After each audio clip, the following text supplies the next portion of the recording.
자, 이 종목을 분석을 하려다 보니까 자 이게 바이오 종목을 분석을 드리면서 제가 바이오 종목에 대한 사이클에 대해서 굉장히 자주 설명을 드렸었는데, 자 요거 이제 이렇게 한번 모아가지고 따로 구분을 해드렸는데 이거 구분을 해드린 적이 없는 것 같아서, 자 이게 종목에 앞서가지고 이 사이클에 대한 얘기를 조금 드리려고 합니다. 자 이게 증시에는 각종의 사이클 이론들이 굉장히 많습니다. 지금 여러분들이 보시는 반도체 같은 경우도 반도체도 여러 개의 사이클론들이 있죠. 뭐 황해 법칙 같은 케이스들도 있고, 예전에 뭐 한 20여 년 전에 20년 30년 전에 유명했었던 반도체와 국회의원의 공통점 같은 우스갯소리죠. 이 그 우스갯소리 같은 경우에도 보면 기본적으로 그 반도체 사이클론에서 맞춰서 나온 거예요. 반도체와 국회의원의 공통점, 4년만 봐도 한 번씩 튀어나와가지고 난리를 친다. 그죠? 그 한 번 되면 사면은 그냥 편안하게 먹고 산다. 그리고 종치고 나면 뭐 할 게 없다. 뭐 이런 거. 이게 반도체와 국회의원의 공통점이에요. 그게 예전에 반도체 업종 사이클에 맞춰가지고 반도체가 그렇게 움직여 들어왔었기 때문에 대략 4년분에 한 번 정도의 사이클로 미친 듯이 달려갔다가 그 다음에 그 정점 치고 나면 또 한참 쉬었다가 또 다시 또 미친 듯이 달려오는 고점과 고점의 사이클이 4년 정도씩 이루어졌기 때문에 그렇습니다. 이제 최근에는 그 사이클이 굉장히 빨라졌죠. 이런 식으로 사이클론이 굉장히 많은데 그 중에서 가장 유명한 사이클론은 바로 이겁니다.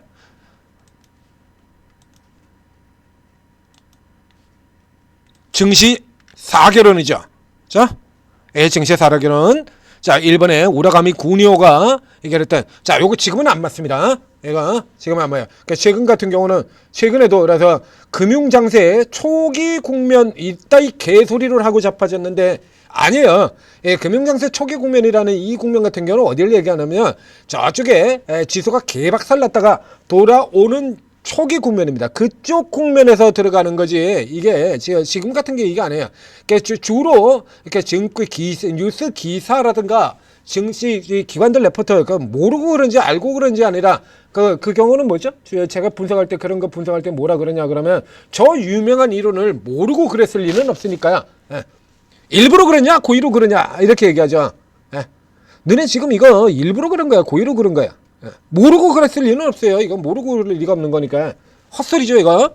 자, 이건 지금은 안 맞아요. 이건 예전에 이 증시 사계절로는 뭐 가지고 얘기하냐면 경기와 유동성 요걸 가지고 금리와 경기의 시나리오 요걸 가지고 얘기 드렸는데 현대 증시에서는요 그하고 관계없잖아요. 그냥 유동성 랠리 아닙니까? 경기는 좋았던 적이 있습니까? 언제? 경기가 너무 좋아가지고 유동성을 쪼이는 이런 흐름 나온 적이 있습니까? 21세기에는 없어요. 경기가 너무 좋아서 주인 건 한 번 있습니다. 21년 전에 중국에서 차이나 쇼크죠. 2004년도에 우리 증시, 글로벌 증시가 전체로 한 달 동안 20%가 넘는 대폭락을 꼈을 때 그때가 딱 한 번 있었던 경기가 너무 좋아가지고 돈을 조이는 구간이에요. 그 뒤에는요. 물가 때문에 올린 적은 있어도 경기가 너무 좋아가지고 금리를 준 적이 없잖아요. 지금까지 20년간 한 번도. 그 사이에 사이클은 얼마나 많이 들어갔습니까? 2005년에서 2007년 중국 제조업까지 들어갔던 사이클이 있고요. 그 다음에 뭐 금융위기로 작살났다가 그 다음에 다시 쭉 올라 들어갔다가 또 미국 뭐 신용등 남유럽 사태 그래가지고 주가 깨져 들어갔다가 그 다음에 다시 올라 수없이 좀 왔다 갔다 하고 있는데 그 사이클에서 이게 맞아친 적이 있냐? 없어요. 그러니까 가장 대표적인 계절론들 이런 게 있다라고 얘기를 드리는 거고요. 이건 정통적인 그냥 학교 다닐 때 실전한데 시험 문제로나 잘 나오는 그런 것들이 있지 않습니까? 딱 그 정도 수준으로 생각하시면 돼요.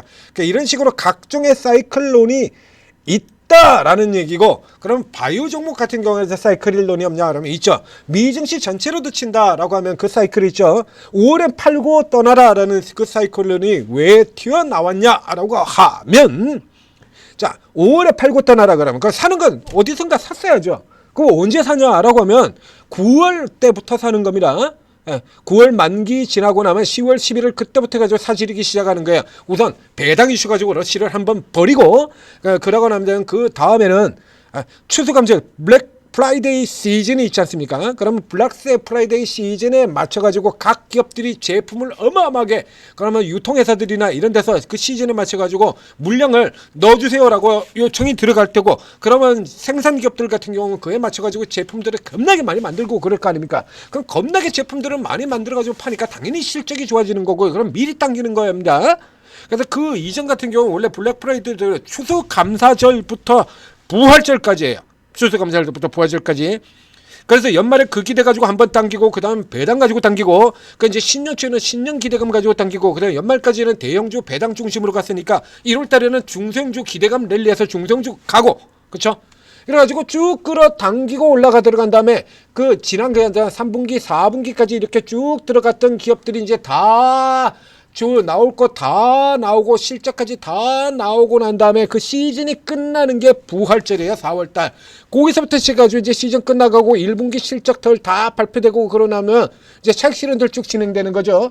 그래서 5월엔 팔고 떠나라는 격언이 나온 거예요. 그 역시 마찬가지 이 산업 사이클에 맞춰져 나온 이론이라는 얘기죠. 자, 그럼 바이오는 그런 계절론이 없냐라고 하면 바이오도 있다라고 얘기 들었지 않습니까? 네. 아주 선명하고 뚜렷하게 바이오도 있다. 그래서 바로 이 온코닉 테라피틱스 같은 종목을 작년에 추천을 드렸을 때, 자, 그 사이클론에 기반을 해서 이거는 굉장히 싼 종목이지만 집어를 개 못 주고 틀림없이 오버행 떨어질 테니까 이 오버행 떨어질 때 3월달 이때 이게 바이오 사이클 끝나는 시기예요. 그래서 여기서 사서 다음번 찬바람이 불 때까지, 가을 찬바람이 불 때까지 내리 그냥 홀딩해 버리십시오. 중간에 너무 지겨우면 요 구간에서 반 정도 가지고 단타로 이렇게 팔고 사고 팔고 하셔도 됩니다. 가을 때까지 기본적으로 계속 끌고 가세요라고 이렇게 얘기를 드렸었죠. 그리고 최근에도 이 바이오 종목들을 얘기를 드리면서 사이클이 끝나지 않았다라고 얘기 드렸지 않습니까? 딱 잘라서 사이클 안 끝났다라고 얘기 드렸죠. 그 중간에 쉬다가도 다시 올라간다라고 줄줄이 다 이렇게 밀려 내려왔어도 다시 올라간다라고. 사이클 끝나는 거 아니니까 다시 올라간다라고 다 설명을 드렸잖아요. 자, 그 사이클을 얘기를 드리도록 하겠습니다. 자, 이 바이오에서 이게 우리가 이름을 제가 이 이름 붙이는 것들이 있죠. 바이오 USA, 바이오 미국이 있고요. 그 다음에 바이오 유럽이 있고요. 바이오 재팬도 있고요. 바이오 코리아도 있습니다. 자, 이런 식의 쭉 나오는 것 중에서 이 중에서 바이오 USA 미국 행사만 6월달이고요. 나머지 같은 경우 전부 다 찬바람이 불면입니다. 바이오 재팬 10월달, 바이오 유럽 11월달, 그리고 지금 곧 이번 달에 돌아오는 JP모건 헬스케어 1월달. 그래서 바이오의 주요한 이런 행사들이나 학회가 다 언제 열리냐라고 하면 10월에서 시작해서 2월 이 사이에요. 찬바람이 부는 구간, 찬바람이 쌩쌩 부는 구간입니다. 그래서 찬바람이 불면 노래를 얼마나 불렀습니까 제가? 에? 이게 이 노래 뭐 1년에 한 100번은 부르지 않나요? 찬바람이 불면 쓸데없이 무슨 외로움을 타고 고독을 즐기지 마시고 바이오를 질러라. 이건 뭐 1년 내내 드리는 얘기 아니에요?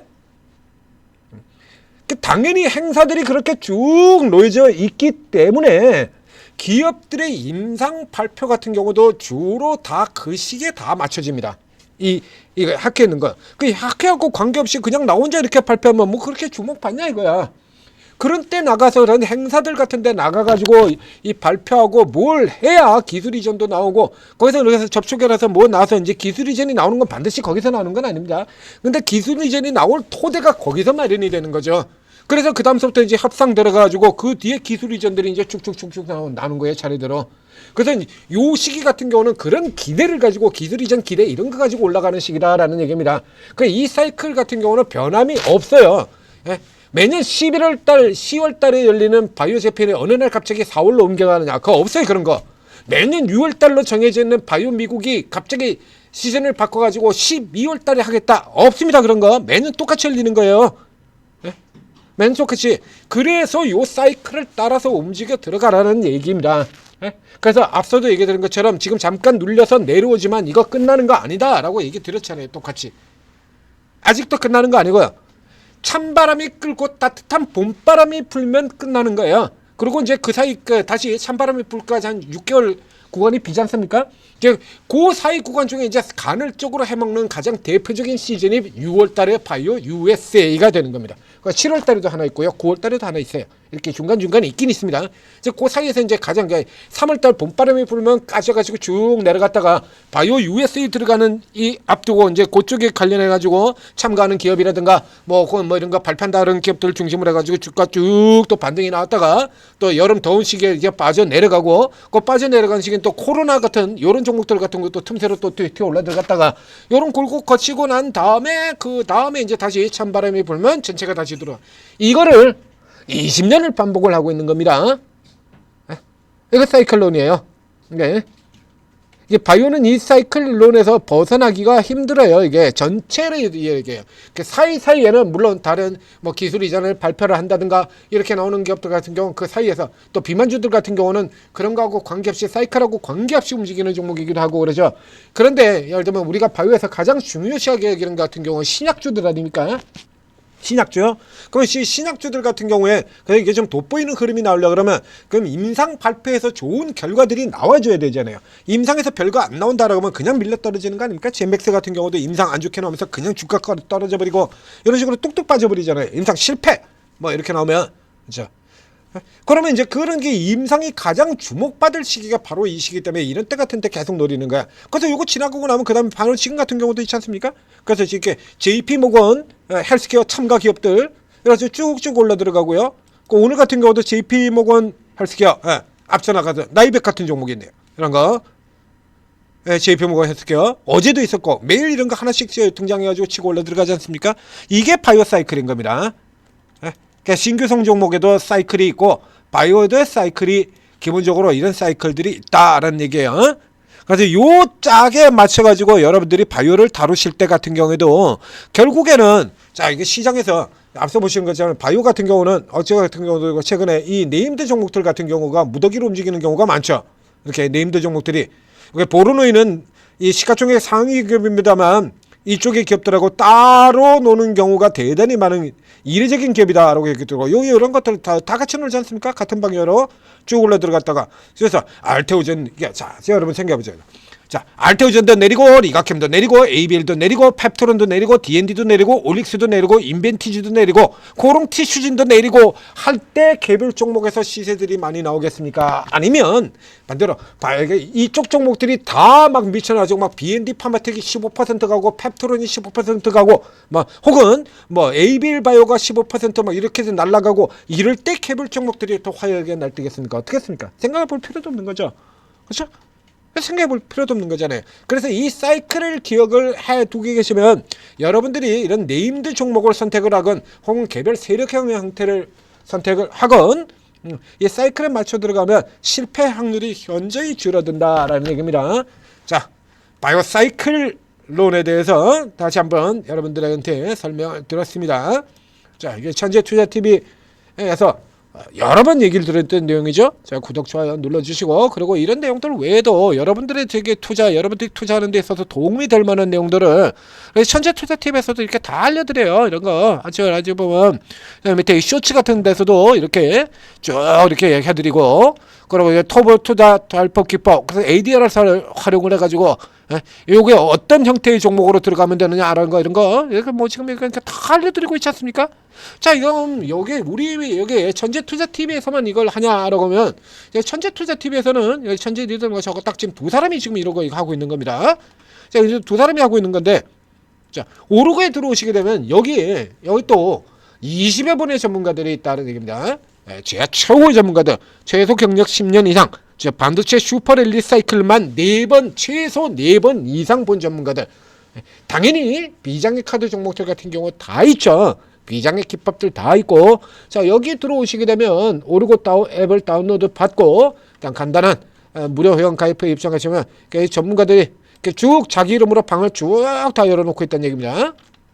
여러분들이 요런 종목들을 찾아가지고 이런 비장의 종목들 뜨면 나오게 될 거 방금 여기 설명드렸던 요런 형태의 종목들 같은 거 이런 거 찾아가지고 수익 쫙 내드리는 거예요. 매수 위치, 매도 위치 다 찍어서 이 루미르 같은 경우 미리 그 전에 앞서 분석 나가면서 위치 딱 잡아드렸지 않습니까? 이렇게 위치 이렇게 딱 잡아드렸으면 이거 미리 이렇게 다 만들어드는데 이거 못 먹겠어요? 이거 못 먹으면 바보 아닙니까 이런 거? 이거 못 먹으면 바보잖아요. 이거 이제 점심시간 중에 비겁하게 점심시간에 올라가서 조금 놓쳤죠. 점심시간에. 그래서 이게 좀 늦게 분석이 나가고 말았는데 오르고를 활용하시면 이런 거 케이스 같은 경우도 이거 놓칠 이유가 없어요. 날아오니까. 이게 나오잖아요, 톡이. 놓칠 이유가 없잖아요. 더군다나 미리 이렇게 받으시면 됩니다라고 이렇게 표시까지 이거 다 해놨는데 매수가 매도가 이런 거 이런 정보 딱 골라가지고 매수 딱 찍어가지고 드리면서 설명 이게 가격 다 잡아드린다는 얘기입니다. 이렇고 제노코 같은 경우 주가 상단 위에 딱 들어갔다 왔죠 벌써? 다 잡아드리는 거거든요. 돈을 못 버는 게 비정상이죠. 자, 전재투자TV 오르고 적극적으로 활용하셔서 계속해서 큰 수익 내시기 바랍니다.